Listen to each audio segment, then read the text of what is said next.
Welcome to People Like You. Janice Edwards is best known as the host and executive producer of Bay Area Vista, where she has delighted our audience with interviews and topics on local and national issues. Janice shares today how faith has played a part in all her achievements. Don't go away. There are people sometimes who are watching and they're on the verge of despair. They're feeling isolated, they're feeling hopeless. They see your show.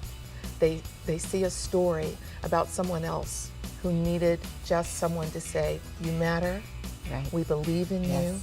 What does God promise? I will never leave you nor forsake you. And there is an everlasting love that can help you get from this moment of pain Yes. to a moment of triumph, to a moment of joy, to a moment of purpose, and a moment where you then minister to others because you've been helped. That's part of my heart is to hopefully have made a difference where someone thinks, I can make a different choice. Yes. Someone sees me, hears me, is present with me, and there's a new opportunity.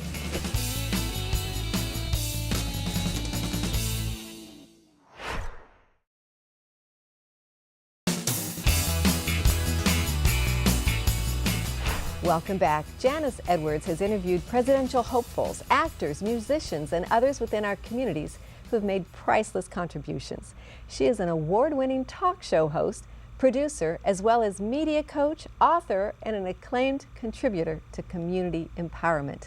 You have accomplished so much. Oh, well, Debbie, you're so kind. It's wonderful to be here. And of course, I'm honored to be in your company because of all that you've achieved. So thank you for having me here today. It's a little unusual. The interviewer is being interviewed, so I appreciate you doing that. Take us on your journey. Well, my mother jokes that it started when I was the narrator for the Nutcracker Suite play in first grade, but She may be right. yeah, exactly. But I really think about the first media experience I had was when I was 16 years old. I was co-host of a teen radio talk show. We used to do it in record shops, talk about parents and school and different things, Yeah. and it was a great experience. I actually thought that I was going to go into international law. My freshman year at Harvard, my father came to visit me and he said he was giving up law. He was an attorney because he was disillusioned with it as a vehicle for change. That was a seminal conversation in my life. And then before my senior year in college, I spent a summer in Spain. People were speaking about Americans and different things, not knowing that I spoke fluent Spanish. Right. And I realized that media leads and then the law follows in terms of changing hearts and minds. And so came back, finished college, came out to UC Berkeley, Graduate School of Journalism, got an internship at KTLN, which was the NBC affiliate. Yes. And then worked there for a number of years, went to KPIX. I worked with Ann Fraser and Ross McGowan on People Are Talking in the Oh my afternoon. gosh, I know, yes. I'm dating So myself, what? right? But I'm going to act like I don't know about that program. Exactly, you're too young. Yeah, exactly. And then I worked as a reporter, shooter, editor at KTLN's Bay TV, Yes. which was supposed to be like a local CNN. And after that, special projects at KPIX, and then 8 years at NBC Bay Area. And then since 2009, I've been producing Bay Area Vista independently. So that's kind of my journey. And it has had a great home in the market here. But tell us about some of your most rewarding interviews. I've interviewed a lot of celebrities and so many people, and I've been moved by them. It was wonderful interviewing Oprah, of course. Oh my gosh. You know? But one of the interviews that always stays with me is with a gentleman who had suffered 2 heart attacks. As a result of that, he became homeless. EHC Life Builders, which is now called Home First, was an agency that helped him get off the street, find an apartment, but even more importantly to him, helped him reconnect with his daughter with whom he'd lost contact for years.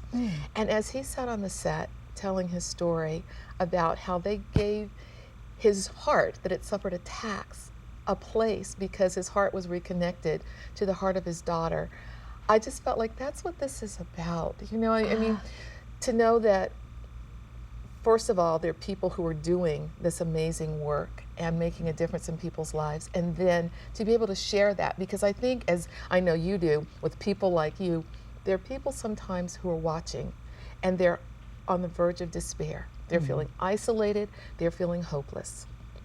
They see your show. They see a story about someone else who needed just someone to say, you matter, Right. we believe in you. Yes. What does God promise? I will never leave you nor forsake you. And there is an everlasting love that can help you get from this moment of pain to a moment of triumph, to a moment of joy, to a moment of purpose, and a moment where you then minister to others because you've been helped. So that's what's most rewarding about it overall. So interesting, because you've interviewed Jesse Jackson, Jerry Seinfeld. I'm trying to think, Whoopi Goldberg. I'm trying to think of all the individuals that you have interviewed in over your lifetime, and it comes back to the heart issue. So tell us about your heart then. About my heart. Well, this is part of my heart. Being able to do these stories and to make a difference in this way is something that is near and dear to me. I shared that story. Another story that always stuck with me was when I was reporting one day, I was in the Haight-Ashbury in San Francisco. There was a young girl on the street. She was 14 years old. She'd run away from home. She'd been sleeping on the street for 4 months. And she said, you know, I do speed, but I'm not hooked. And she's talking a mile a minute. And I spent an extra half hour beyond the time that I was supposed to be out interviewing people to try to convince her to go back home, because she said her home was not abusive. It was just that she had been bored, and you know, she didn't like some of the rules. And I don't know what happened to her, but when you talk about my heart, that's part of my heart, is to hopefully have made a difference where someone thinks, I can make a different choice.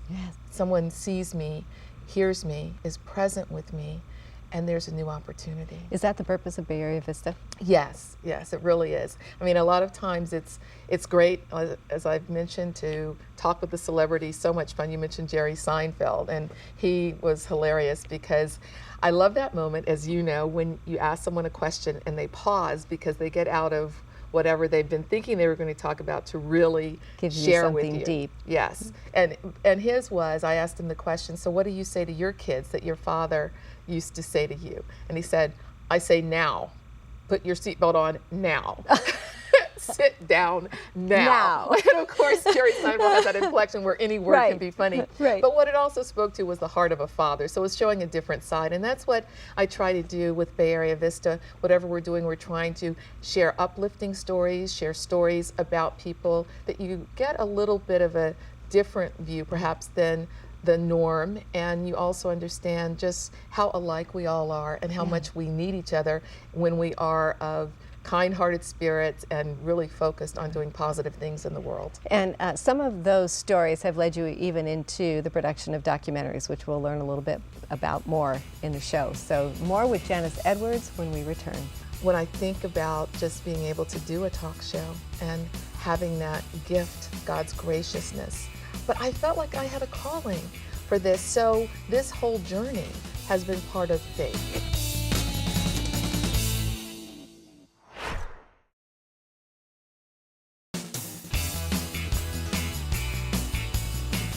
Welcome back. We're with Janice Edwards of Bay Area Vista. 15 years? 15 years, yes. And counting. And counting, yes. We even have a GoFundMe for people who have been guests and want to support it. But yes, amazing. And what so a many great angels, idea.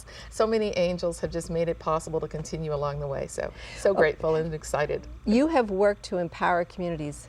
Explain that a little more. Well, one of the things that I love to do is I support nonprofits, obviously, with featuring them on the show, and many times I'm asked to MC events, but sometimes it's telling a story that hopefully lets people think about something differently. One example, it was a sad example, was when Luther Vandross passed away. He'd suffered a number of health problems, and I had people on to talk about some of those issues too. What are the warning signs of diabetes? What do you do when it comes to heart disease? So where does the empowerment come in?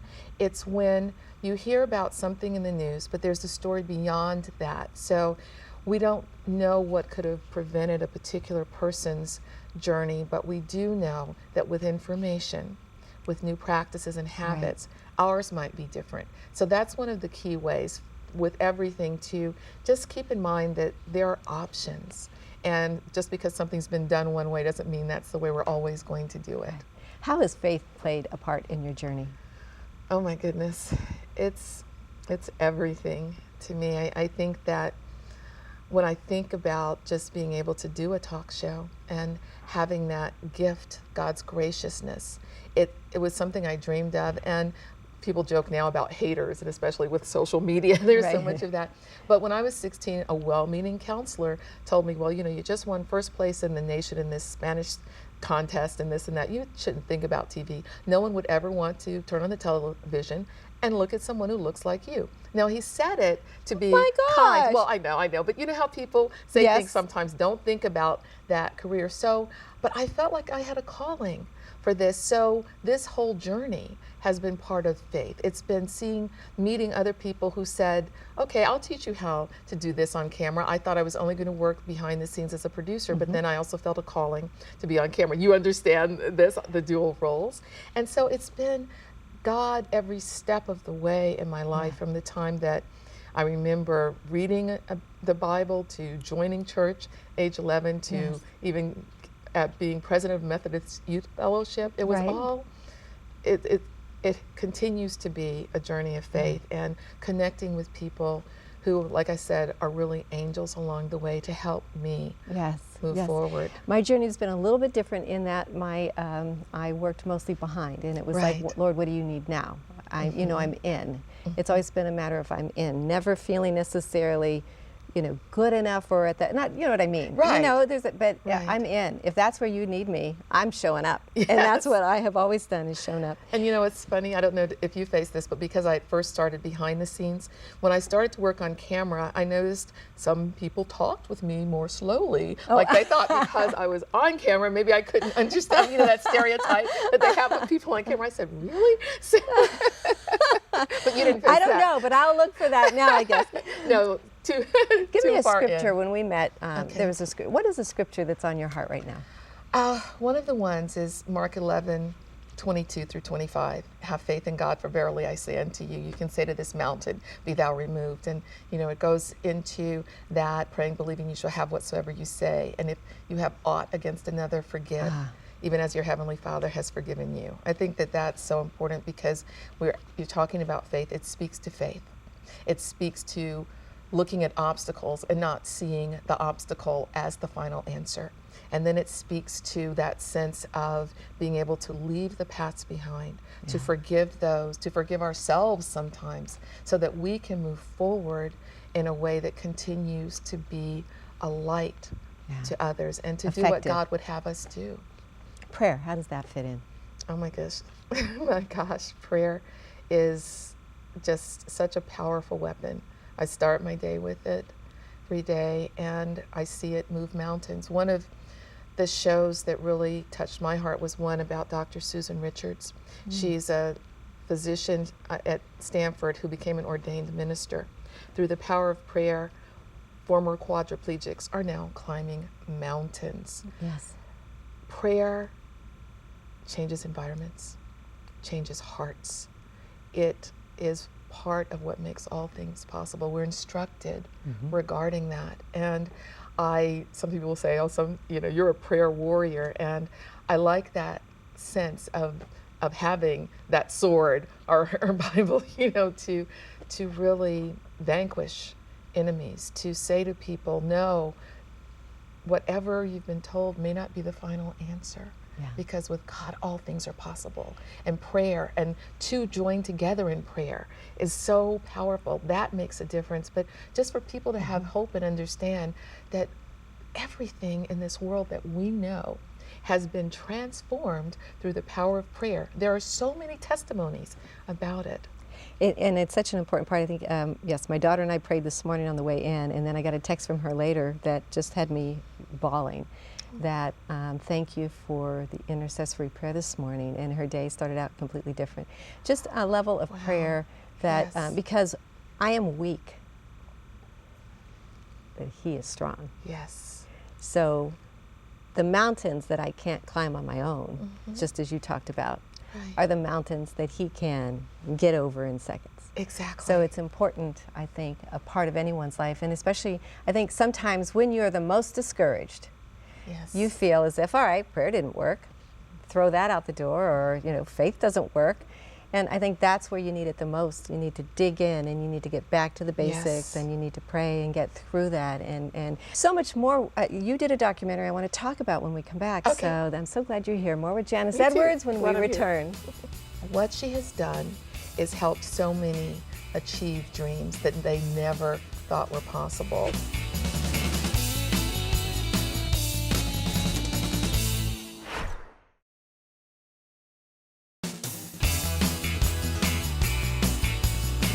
welcome back. Besides Bay Area Vista, you have created a documentary on a very special woman. I was so intrigued by this. Oh, Orly Brown, Yes. and we were honored to also run it on Bay Area Vista.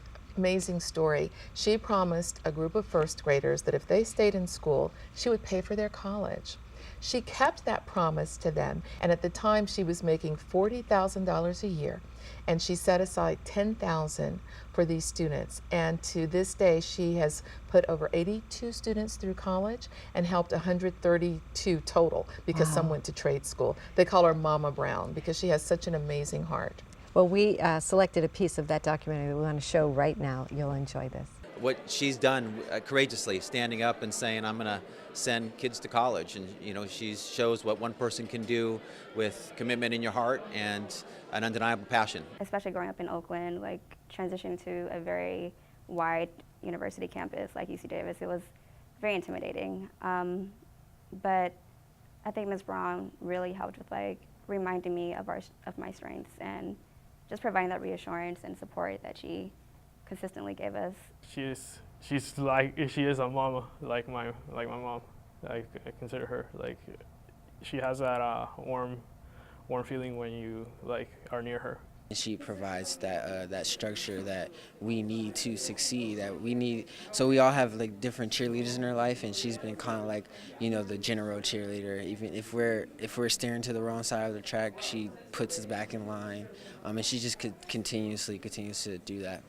Next month, I'll be taking off to Michigan to pursue a Master's of Education and an MBA. Back in 1987, you met some first graders. What made you decide that this was going to be your mission to make sure they got through college? But see, I didn't. It wasn't my mission. Growing up as a kid, I was a babysitter, and I babysat 8 kids at one time. So I often say that this is not my mission, this is God's mission. And sometime when you are thrown a curve, you hit the ball. And so I've just tried to do His will. Amazing story. Yes, Orly Brown is such an inspiration. She talks about how she was picking cotton years ago in the South and thought, life has to be better than this. What she has done is helped so many achieve dreams that they never thought were possible, and she continues to do it. She has been honored nationwide, and people from all over the world know her story, and she is incredibly humble. She says it's all about the children, and she wants to start a charter school so that those who are in school and just trying to get to college don't go hungry, because she said, I'll know that Mama Brown can feed them, and that way they can concentrate on their studies and get to school. Incredible. I get the idea that's why you do what you do. It is. I am blessed. Like I said, there's so many angels, from videographers, editors, and everyone who helps along the way with Bay Area Vista. But to be able to share those stories, because someone watching that then who thinks I can't go to college sees that and says, there might be a way. And all of a sudden, a life is transformed, a future is brighter, and the gifts that we need from that person are accessible to us in the world. So yes, that's part of why I do what I do. And so when you do a documentary, you feel led to do a documentary, and then you put the pieces together and get a team together, and then the rest is history. Yes, exactly. Get the team together, get the story, and just figure out how we're going to share the different elements so that hopefully it is entertaining as well as inspiring. What's ahead for Bay Area Vista? Gosh, San Jose Jazz Fest is one of the things that I love doing. We're going to do a special there. I MC on the main stage each year, so that's one. Friends of Faith is having a gala. Faith Fancher, who was a KTVU reporter, a friend of mine. I was one of the founding board members of Friends of Faith. Faith Fancher founded that after she was diagnosed with breast cancer. Tragically, she lost her battle in 2003, but the organization has continued for 20 years, and now they are going to just focus on the Emergency Breast Cancer Fund. But there'll be a special on the gala that is done at Friends of Faith. And then just continuing with a lot of stories of inspiration. How do you want to be remembered? Gosh, you know, somebody said you might be the only Bible someone ever reads. So I would like to be remembered as someone who made a difference, who helped someone feel better, helped them learn about the Lord, about faith, and that we are not alone, that God has us here for a purpose, and the love of Jesus. That counselor who said no one would ever want to watch you. You gotta love the haters, right? They just inspire you to prove them wrong. So it was more about faith and what the Lord walked you through and led you rather than, so you had to keep things in perspective. Right, and the people, I mean, my mom always encouraged me. She got her PhD in education, and she knew that I was more the artistic type, you know, but she encouraged me. My father, when he gave up law and said, do what you love to do, you get up every day and do, even if you didn't get paid for it, you know. I joke that I didn't know there's jobs were in TV without that, but found them along There the are. way. I know, we know. Yeah. And people from Maynard Jackson, Andrew Young, Vernon Jordan, carpool daddies who talked with me about the civil rights movement as they were driving me to school to instill the understanding that you're here for a purpose. But most of all, it's been the Lord just through all of this, rescuing me, bringing me back, guiding my path, bringing people across my path, sometimes for season, reason, some for a lifetime. Yeah. But those blessings, that's what's gotten me here, and I'm so grateful. Well, we have 30 seconds remaining. Okay. We talked about empowering communities. What does empowerment mean to you specifically?